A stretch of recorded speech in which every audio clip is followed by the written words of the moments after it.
乌克兰出现了令人伤感的大量难民的状况。Far from the bombs and the shelling, Yaroslava Shumik is trying to create some kind of normal. But the pain of her abrupt departure from Kyiv is raw. Her 3-year-old son keeps asking for his father. And he was crying for the dad. And I knew that it will be for a very long time that I will not have an answer when he will see him. Hugs and puzzles are what get them through the days. And the help of this Polish couple, who opened the doors of their small apartment without a second thought. Having the history like Poland have, knowing a lot about what happened to people at World War II, then we sympathized immediately and we wanted to help as much as we could. They barely had time to prepare before they were paired with their guests. That's how desperately this capital city is trying to absorb a sudden spike in population, 20% in a few short weeks. There's an outpouring of support for Ukraine, but volunteers are stretched thin, and Warsaw is heaving from the strain. 俄乌战争爆发1个多月，逾360多万出逃的乌克兰人，有超过210万留在波兰。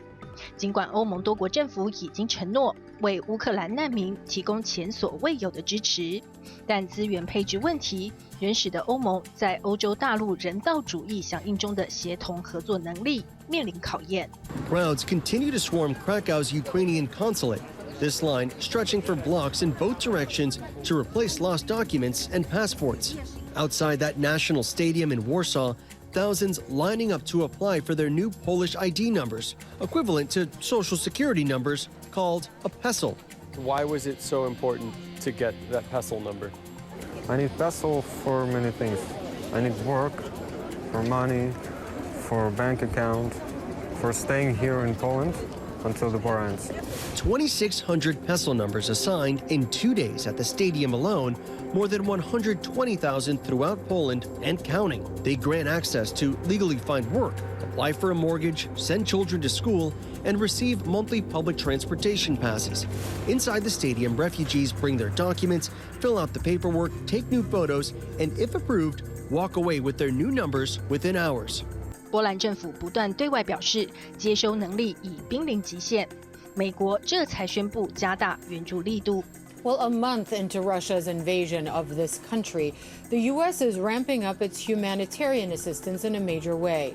The Biden administration announced the U.S. will take in up to 100,000 Ukrainian refugees and others fleeing Russian aggression.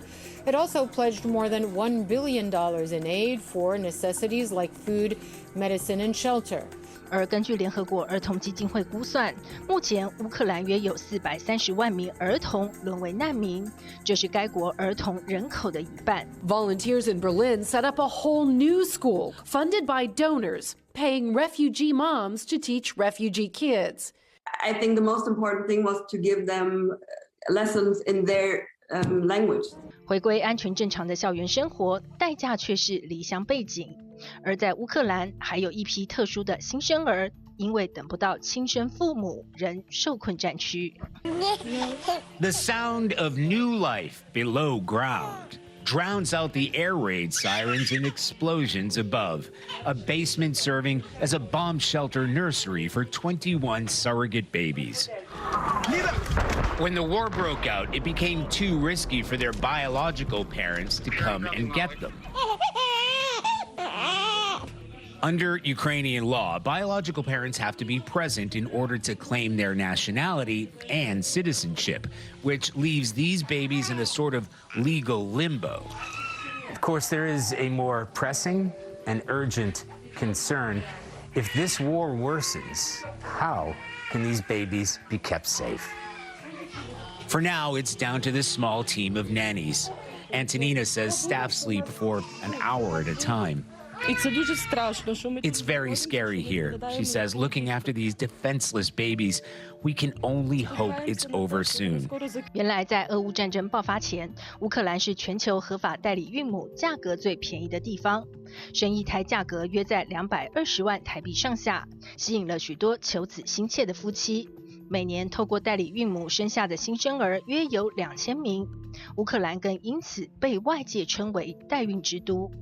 You put all your energy and hope into having this child, and then this comes up, a war comes up, and something you never would have expected. And then it suddenly happens overnight, and it takes your breath away. I lost my home and I lost my normal life. I had job there. 战争造成上百万个乌克兰家庭流离失所，家破人亡，他们茫然、悲伤、不知所措。但即使在逆境之中，也不放弃回家的梦想。那个曾经在防空洞高歌 Let It Go 感动无数人的7岁小女孩，平安逃出之后，站在波兰体育馆的舞台上，继续用歌声鼓舞所有的乌克兰人。